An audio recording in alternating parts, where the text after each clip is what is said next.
Hey everyone! Welcome to Anime Dreams, your go-to channel for exciting anime fanfiction. Today, we're diving into another thrilling episode of our fanfic series. What if Naruko was born in Uchiha? Part 8. Before we begin, a quick disclaimer: this content is purely for entertainment and discussion purposes. I do not own any of the anime footage featured in my videos. All rights and credits go to their respective creators and copyright holders. Now, without further ado, let's jump right in. Naruko opened her eyes and looked into the mirror, noticing her new eyes reflecting back at her. The intricate pattern within them caught her attention, making her wonder. Is this what Nii-san's eyes looked like? This unique pattern? I wonder what he experienced. Turning away from the mirror, she glanced at Sasuke, who was still peacefully asleep. A small smile appeared on her face as she gently adjusted the blanket over her friend, ensuring she stayed warm. Leaning down, she placed a soft kiss on her forehead before quietly leaving the room and heading to the Anbu training grounds. To her surprise, Commander Wolf was already there, standing in the clearing as if he had been waiting. Curious, she approached him. "Commander. Ah, you've arrived. Did you need me for something?" Wolf didn't answer with words. Instead, he suddenly launched an attack. Startled, Naruko swiftly dodged by jumping back. "What's this about?" she questioned. "Fight me. Let's see how well you can use those eyes." Naruko smirked and nodded, understanding the challenge. During her time in Anbu, Wolf had been training her in between her patrols and assignments, so she knew this was another opportunity to improve. Without hesitation, she activated her new eyes, eager to test their capabilities. Already known for her incredible speed, the enhanced vision granted by the Eternal Mangekyo Sharingan made her even faster. Wasting no time, she immediately used one of her strongest techniques: teleportation jutsu. "Going all out from the start, I see," Wolf commented, observing her movements. "But remember, you have a short window before you start slowing down. And when that happens, you'll lose, just like before." Yeah, whatever," Naruko replied confidently. She quickly created 50 shadow clones, each preparing a powerful attack. Great Dragon Flame Jutsu. A wave of fire erupted from every clone, converging at Wolf's location. However, when the flames dissipated, he was nowhere to be seen. Sensing something amiss, Naruko widened her eyes as Wolf emerged from underground, standing right in front of her. Instinctively, she moved to counter his strike, only to realize he had phased through her. "Ha! Guess you got caught in my trick," she said, as her real self appeared behind him. She aimed a precise strike at his neck, but to her shock, his body dissolved into flames upon contact, burning her hand slightly. "Ah!" she yelped, pulling back. Before she could react further, she was suddenly kicked from behind, sending her skidding across the ground. "You got overconfident, Fox," Wolf remarked. "Still, it seems you've made another breakthrough with your technique." Naruko sat up and smirked. "Yeah. I've figured out that I can switch places with any of my clones. In a way, it's like substitution, but I think it's the closest thing to true teleportation that I can achieve. I can do it instantly, without hand signs, and at will. It's especially useful against those who can pinpoint my real self among my clones." Wolf nodded in approval. "Impressive. Your mastery over this technique is remarkable. Not even Shisui could use it to this extent." Naruko's eyes lit up at the praise. Taking a technique beyond what Shisui had accomplished was a huge milestone for her. "But you're wrong about one thing," Wolf continued. "Kakashi and I believe you can achieve true teleportation." "What do you mean?" she asked, intrigued. "Kakashi gave you that book on Fuinjutsu for a reason. And the kunai that once belonged to your father. He believes you have the potential to learn the Flying Thunder God technique. And so do I." "No way," Naruko whispered in disbelief. "It's true," Wolf affirmed. "My sensei would have been proud to see you master it. But before that, I want to teach you 3 other techniques, starting today. At that moment, a familiar voice spoke up. Oh? This should be interesting. Naruko turned to see Kakashi approaching. Oji-san? When did you get here? I've been here the whole time, Kakashi admitted with a laugh. Honestly, it was pretty amusing watching you struggle against Wolf so easily. Naruko pouted as Wolf smirked under his mask. Alright, what are the techniques? She asked, shaking off her embarrassment. One of them is something only you can learn because of your immense chakra reserves. Sasuke wouldn't be able to use it efficiently. The other 2, however, are for both of you. Sounds good. Let's get started. Naruko said eagerly. First, you already know how to make clones using crows and earth techniques. Now, I'll teach you the shadow clone jutsu. Naruko nodded, ready to learn. For the next 30 minutes, she practiced intensely. However, in the middle of her training, she made an unexpected mistake, resulting in her performing the multi-shadow clone jutsu instead. In an instant, 3,000 clones filled the training ground. What in the world? Kakashi exclaimed in disbelief. He had always known Naruko had extraordinary chakra reserves, but this was beyond anything he had anticipated. Even Wolf was momentarily stunned by the sheer number of clones. After a moment, Naruko dispersed them all and grinned. That was incredible. And... hold on, I remember everything they did. Kakashi sighed, regaining his composure. Yes, Naruko. That's a fundamental part of the technique. It's considered forbidden because of how much chakra it consumes. The longer a clone remains active, the more exhaustion it causes when dispelled. However, it's an extremely useful technique for reconnaissance, scouting, and even learning, since you retain your clone's memories. That's amazing. Naruko beamed. Alright, what's next? Meet me at Training Ground 7 with Sasuke in 30 minutes, Kakashi instructed before disappearing. He was still in awe of Naruko's rapid adaptability. It was almost as if the technique had been made just for her. Wolf stood there silently, his thoughts mirroring Kakashi's. The speed at which Naruko learned was astonishing. If she kept going at this rate, she might truly surpass everyone. Excited, Naruko headed home. However, as soon as she opened the door, she was met with an angry-looking Sasuke, arms crossed and eyes glaring. Uh-oh. So, after what you pulled yesterday, you don't talk to me, then sneak out while I'm still asleep? Sasuke demanded. Well, when you put it that way.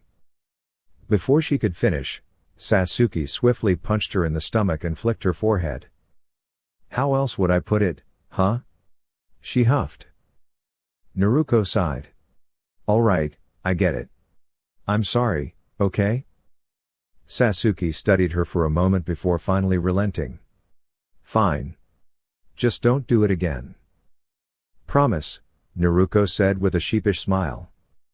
With that settled, the two headed off to meet Kakashi, ready for whatever training awaited them next. Naruko felt her face heat up the moment the words left her lips. I love you. She immediately covered her mouth, realizing what she had just blurted out. It wasn't something she had planned to say, but in the moment, she had simply let it slip. Sasuke, who had been holding back a smirk, took the opportunity to tease her. Oh? You don't really show it, she said, her arms crossed as she turned slightly away. The stage was set, just a little more and Naruko would fall right into her plan. Naruko gasped, standing up in a rush. No. I do. I swear. I love you, Sasuke-chan. She exclaimed earnestly. Sasuke merely gave a small shrug, glancing over her shoulder. Aha, she responded coolly, waiting for the moment Naruko would take the next step. Without hesitation, Naruko stepped forward, gently wrapping her left arm around Sasuke while her right hand softly cupped her face, turning her toward her. Without thinking twice, she kissed her. To Sasuke's surprise, it worked even better than expected. Naruko had fallen right into her hands with little effort. As they held onto each other, Sasuke guided them backward until Naruko instinctively lifted her up and laid her onto the couch. At that moment, everything else faded from Naruko's mind, including their planned meeting with Kakashi. Right now, she was simply enjoying being with Sasuke. The two spent the next few hours together, lost in their moment, until Naruko finally pulled back, looking into Sasuke's eyes with a warm smile. "I know you love me, Naru-chan," Sasuke said with a small grin before leaning in to whisper, "I just wanted to hear you say it first. I love you too." Naruko smiled as they cuddled for a while longer, but a sudden realization made her sit up in alarm. "Oh no!" she gasped, quickly picking Sasuke up and using the body flicker technique to rush to Training Ground 7. The moment they arrived, Kakashi was already waiting for them, arms crossed. "Naruko, care to explain why you're 4 hours late?" he asked, unimpressed. Naruko scratched the back of her head sheepishly. "Well? Sasuke kinda distracted me, and I completely forgot we were supposed to meet you, sensei." "Oh, so I was just a distraction to you?" Sasuke pouted dramatically, setting up another playful trap, only to be interrupted by Kakashi clearing his throat. She sighed in disappointment, giving up on the teasing for now. "I know what you meant," she admitted, casting a glance at their teacher. "Sensei just had to ruin my fun." Kakashi shook his head with a small chuckle. "Naruko, I said 30 minutes. Not 4 hours. Wait. We lost track of time that badly?" Naruko blinked, turning toward Sasuke, who was now slightly flustered. Kakashi simply laughed before moving on. "Well, let's focus on training now. Today, I'm going to teach you both a very special technique, my own jutsu, Chidori."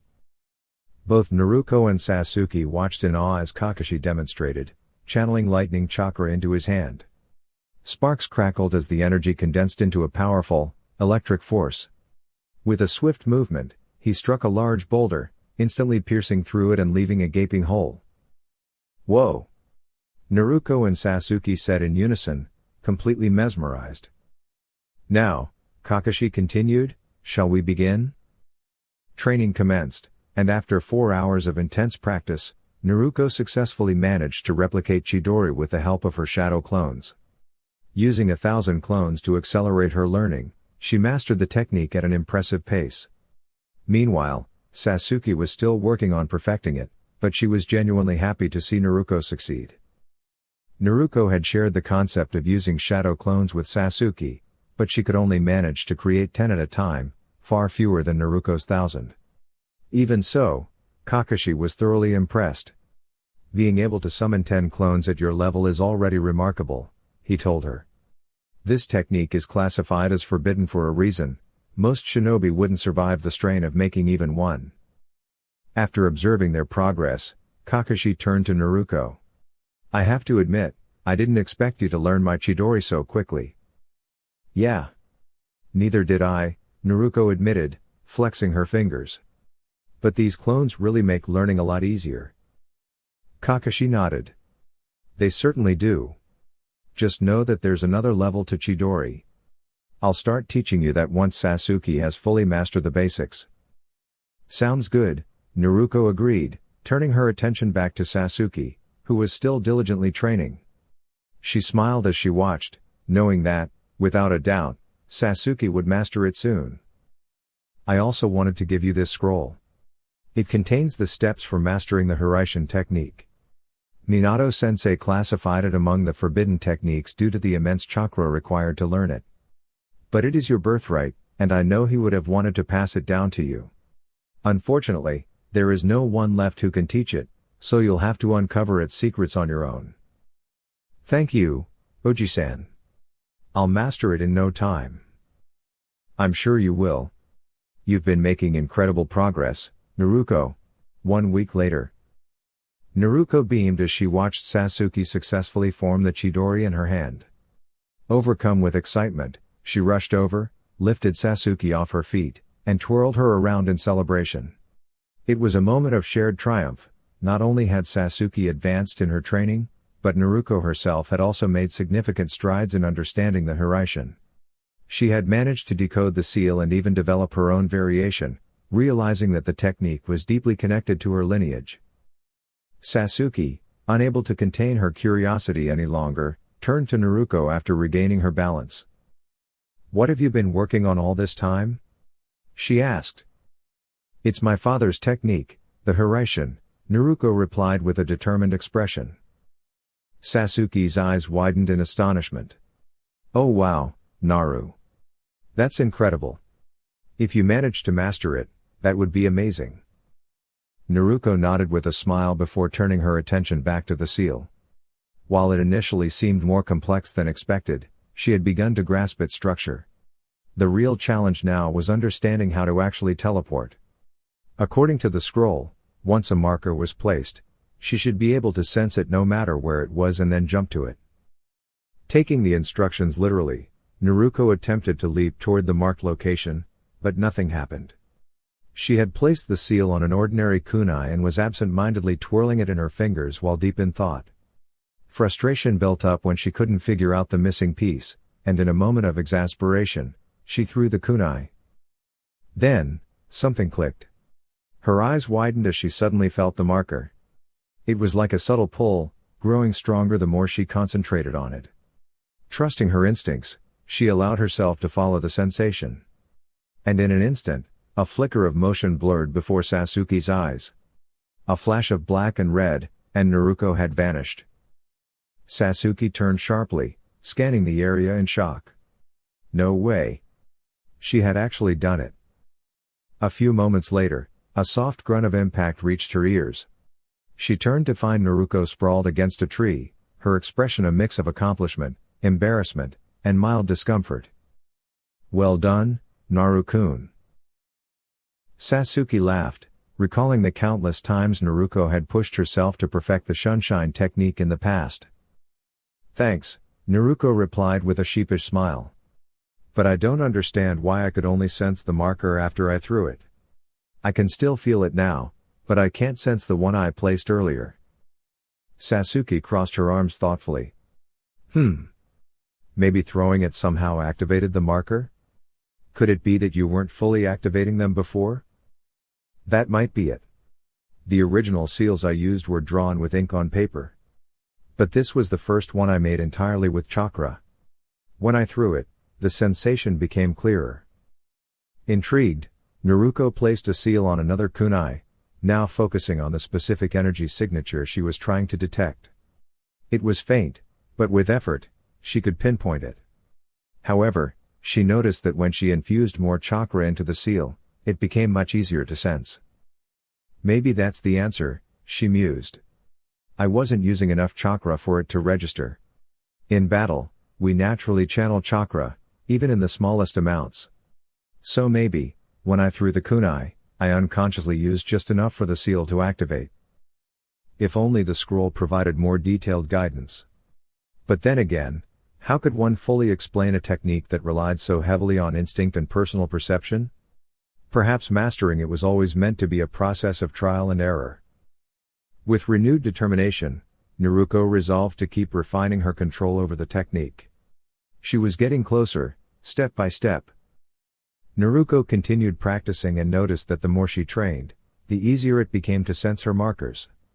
However, she still struggled with landing properly, especially when attempting consecutive jumps. It never failed to amuse Sasuke when Naruko ended up colliding with a tree or tumbling onto the ground. "You won't be laughing when I finally get the hang of this." Naruko huffed, not particularly pleased with how much Sasuke had been entertained by her missteps over the past half hour. "Oh really?" Sasuke teased, smirking. "If I wanted to, I could outmaneuver you before you even noticed." Naruko shot back confidently. "Is that so?" Before Sasuke could react, Naruko's voice suddenly came from behind her. "Oh yeah." And with that, she gave her a light tap on the back. Sasuke spun around, rubbing the spot where she'd been nudged and pouted.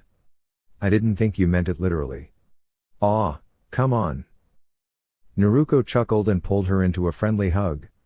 "Tell you what, I'll get you some sweets later." Instantly forgetting the incident, Sasuke grinned. "Oh, In that case, feel free to keep crashing. The more sweets, the better. You little. Naruko playfully rolled her eyes and walked off, determined to improve her technique. However, despite her efforts, she only managed to land successfully twice the entire time. Later, Naruko realized she hadn't seen the Hokage since her incident following the eye transplant and thought it was time to apologize. After dropping Sasuke off at home, she used the body flicker technique to appear just outside the Hokage's office. Spotting an open window, an idea came to her. She tossed a kunai into the room, embedding it into the floor. Hiruzen looked up, puzzled, just as the kunai landed near his desk. A moment later, a familiar flash of light, now tinged with hints of red, appeared before him. Before he could react, Naruko crashed into the wall before tumbling onto the couch. Ow. Well, I should have seen that coming, she muttered. Naruko-chan? Oh hey. Yeah, I wanted to apologize for my behavior last week. It's all right.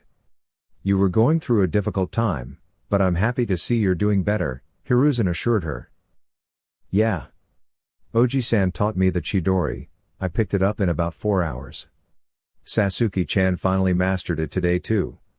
He also gave me a scroll on the Flying Thunder God technique, and I think I figured it out. Just need to work on my landings. Your father used to draw a large circular pattern and teleport between marked points in sequence while training. Perhaps you could try that as well? That's a good idea. Thanks, Gigi. I gotta run, see you later. With that, Naruko vanished in a flash, leaving the Hokage with a small smile. She attempted to teleport directly to Sasuke, but miscalculated and accidentally tackled her onto their bed. Sasuke was startled at first but quickly recovered, laughing at Naruko's antics. 3 days later. Fox, today you will lead your former classmates on a reconnaissance mission in Kirigakure. We need an assessment of the village's current state. This will also serve as a test to determine whether you're ready to take on a leadership role, the commander instructed. Hi, Commander. Naruko headed to the squad row locker room to prepare. She gathered her gear and adjusted her uniform when a familiar voice called out. So, you've got a mission, huh, Naruko? Hey, Hinto. Yeah, I'm leading some of my old classmates on an assignment in Kiri. Nice. You're in charge now. If you get your own squad, I'm putting in a transfer request. You'd better. I need someone to joke around with when we're off duty, Naruko teased. Yeah, keep dreaming.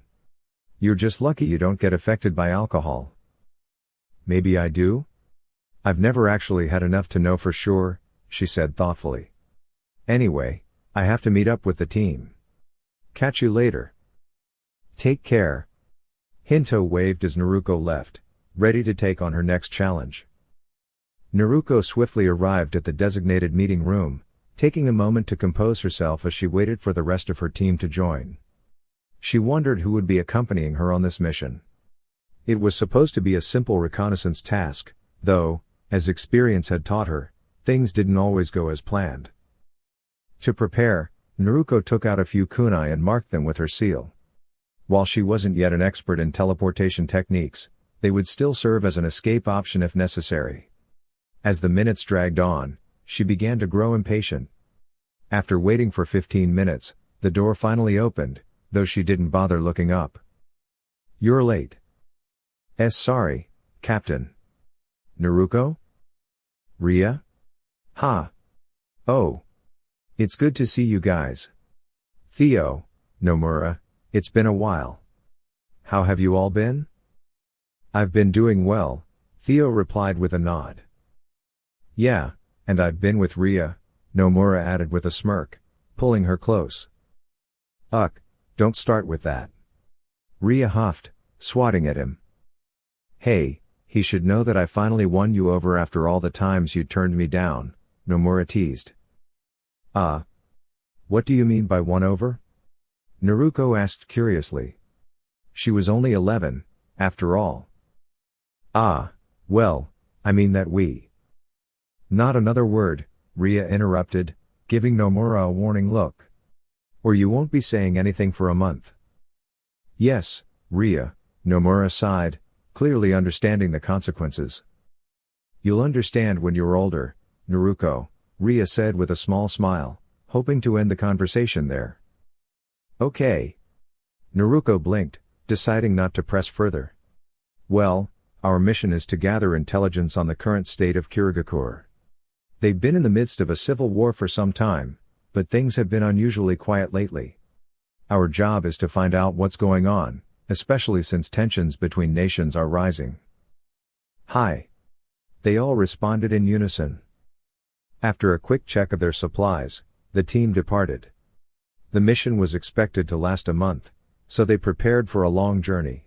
Upon reaching the border of the Land of Fire, they made their way toward the Land of Water, where they would need to travel by boat. For the next 2 days, they had little to do but wait. So, how are things with Sasuke, Naruko? Ria asked during the trip. Well, Ria. Things are great, I think. She wants to spend more time together and she seems to enjoy kissing more often than before, but I don't mind. Oh? So the two of you are becoming closer, huh? I guess? Is that what it's called? Naruko tilted her head. Well, would you say they're just quick pecks, or do they last a little longer? Ria inquired playfully. Well, one time, we did for about 4 hours. That's quite a while, Theo commented, raising an eyebrow. Theo, just imagine how it'll be when. Not another word, Nomura. Yes, Ria, Nomura sighed in resignation. The rest of the evening passed in light-hearted conversation and a shared meal. The next day, they made sure to rest as much as possible before reaching their destination that night. Upon stepping onto shore, Theo turned to Naruko.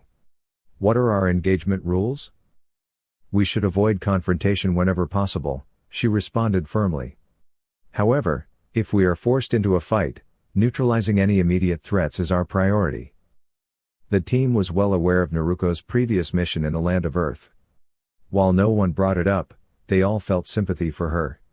At only 11 years old, she had already endured experiences that even seasoned shinobi would struggle with. They, at 20 years old, had only faced real combat around 15. Meanwhile, Naruko had already taken on challenges far beyond their own. Her rapid progress and skill level had led her to become the youngest Anbu in history, and soon, an Anbu captain. As they ventured deeper into their mission, something felt off. For a nation supposedly in the middle of a civil war, the atmosphere seemed unusually calm. The village they arrived at appeared to be undergoing reconstruction rather than suffering from ongoing conflict. This is strange, Naruko observed, scanning their surroundings. They had been expecting signs of battle, yet all they saw were buildings being repaired and civilians moving about peacefully. Captain, something isn't adding up. Theo noted. All the intelligence we received indicated that the civil war was still ongoing. Naruko knelt to examine the ground. The supposed battlefield beneath them was beginning to recover, fresh greenery was sprouting, and flowers had started to bloom. How long has the war really been over?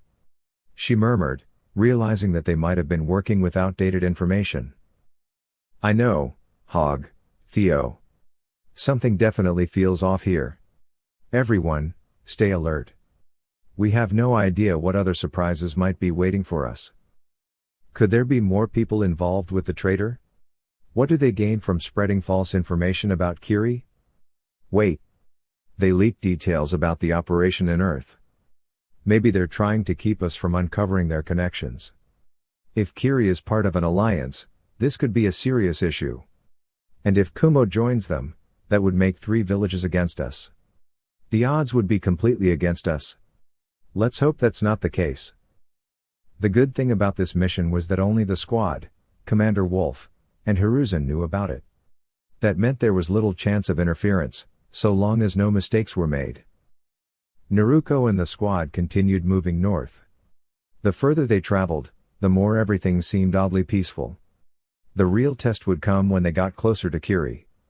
The surrounding villages might seem calm, but the truth would become clear once they reached the shinobi village itself. After days of careful observation, they finally encountered a patrol from Kiri.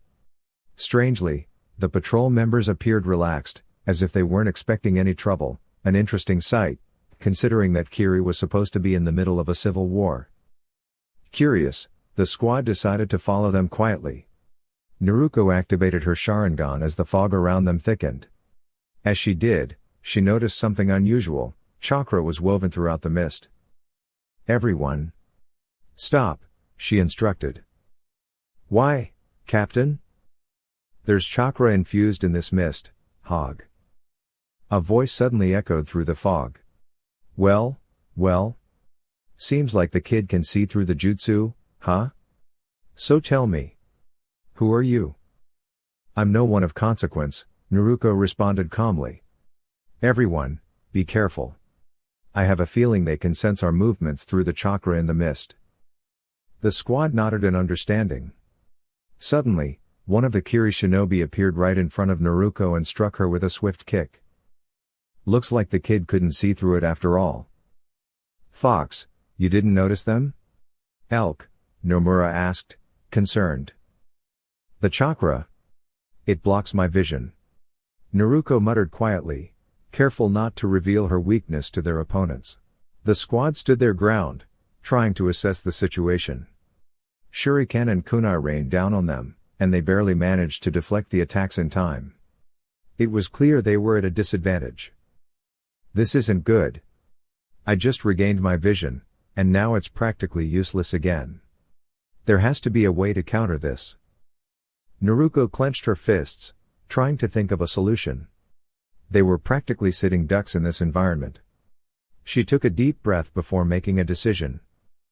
"Everyone, gather around me," she commanded. They quickly complied. "What's the plan, Captain?" "Bunny," Ria asked. "Something challenging," Naruko responded, determination in her voice. The squad looked at her in confusion as her Sharingan spun, transforming into the eternal Mangekyo. She muttered a word unfamiliar to them, Susanoo. Their eyes widened in astonishment as a towering black chakra construct materialized around them. Though only the upper torso had formed, it was clear that it was acting as a protective barrier. "Whoa, Fox. What is this?" Elk asked in awe. "This, Elk, is my Susanoo. The ultimate defense. It also possesses incredible offensive power. Though I haven't fully developed it yet." "Unbelievable. Fox, how did you do this?" Hog asked, still in shock.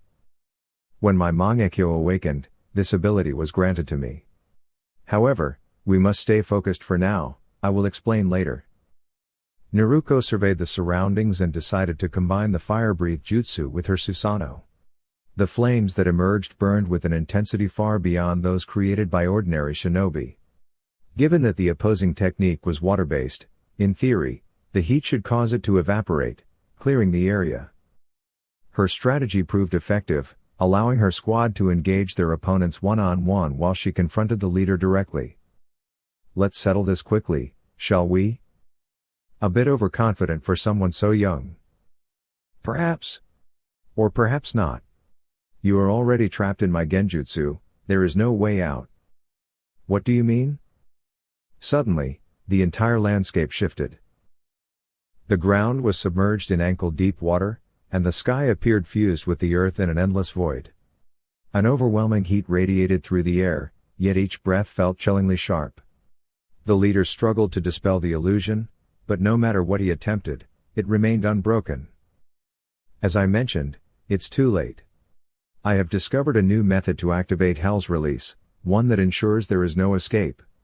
I layer a separate illusion first. Once the conditions are met, this one seamlessly takes over. Now, there is no way out for you." "There has to be a way. I know it." "Ah, but you don't understand. You see, you cannot break free. I can. And perhaps someone else might, but you are not capable. Do you see the situation? Your team is occupied, and their chances of success are dwindling." "No, What do you want? Please, just make it stop. If you share the truth about what's happening here, perhaps I'll consider releasing you. What do you mean? The man was kneeling, unable to stand any longer. We received intelligence suggesting that you've been engaged in a civil conflict. What? No, the resistance was defeated 2.5 years ago. We allied with Iwa. They helped us secure victory. I see. Now, release me. Please. Ah, yes. Bringing this to an end. Above them, the sky shifted as an immense force began descending. The man's eyes widened in horror. No. You said you would release me. Yes, I did. But I never specified how that would happen. I do apologize for any misunderstanding. Then again, considering you attempted to harm my team, I can't say I feel much remorse. Naruko's gaze remained unwavering.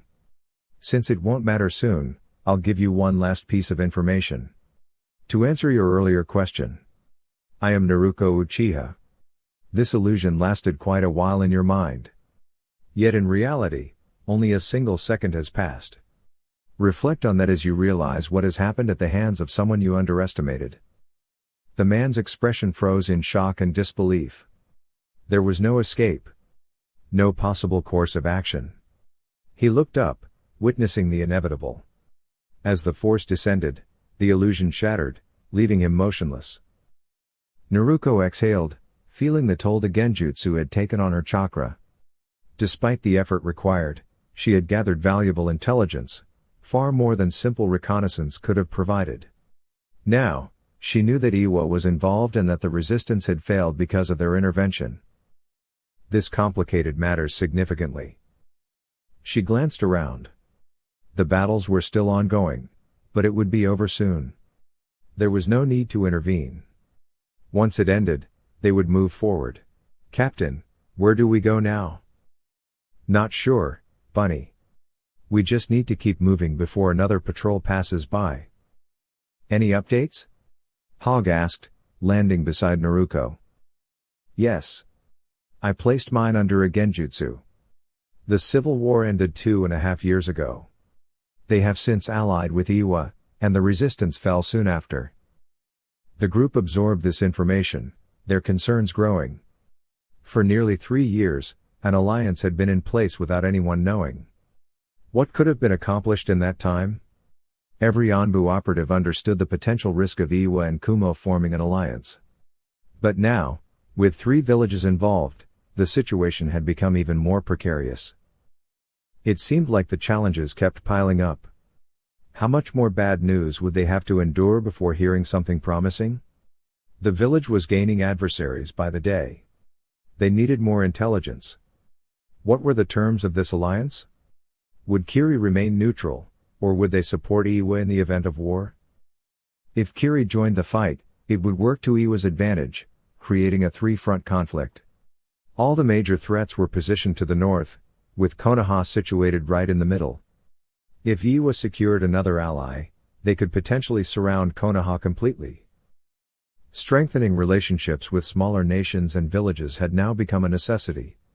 Otherwise, the already overwhelming numbers would only continue to grow, and the sheer scale of the conflict would force them to stretch their forces even thinner. Fox, what's our next move? We're heading to Kiri. We need more information. That's a risky move. I understand, Bunny. But this needs to be done. Their village doesn't have the same level of protective barriers, so our entry won't immediately trigger an alert. However, they have the advantage of knowing the terrain. If a dense fog sets in, they will be accustomed to it while we won't. That's why we must proceed with caution and move carefully once we arrive. With a nod of agreement, they continued forward. The land of water was filled with winding rivers, resembling a vast marshland. Swamps and natural hot springs were scattered throughout the region, creating an environment rich in moisture. This abundance of water greatly benefited the Mist Ninja, allowing them to use their techniques with minimal energy expenditure. As an island nation, its geography already provided a natural layer of defense, But the persistent fog and endless water sources made it an even more formidable stronghold. Everything they needed to thrive was right at their fingertips. My beloved YouTube community. That wraps up this fanfic. Stay tuned for more exciting stories coming your way. Thank you for your support. Anime Dreams.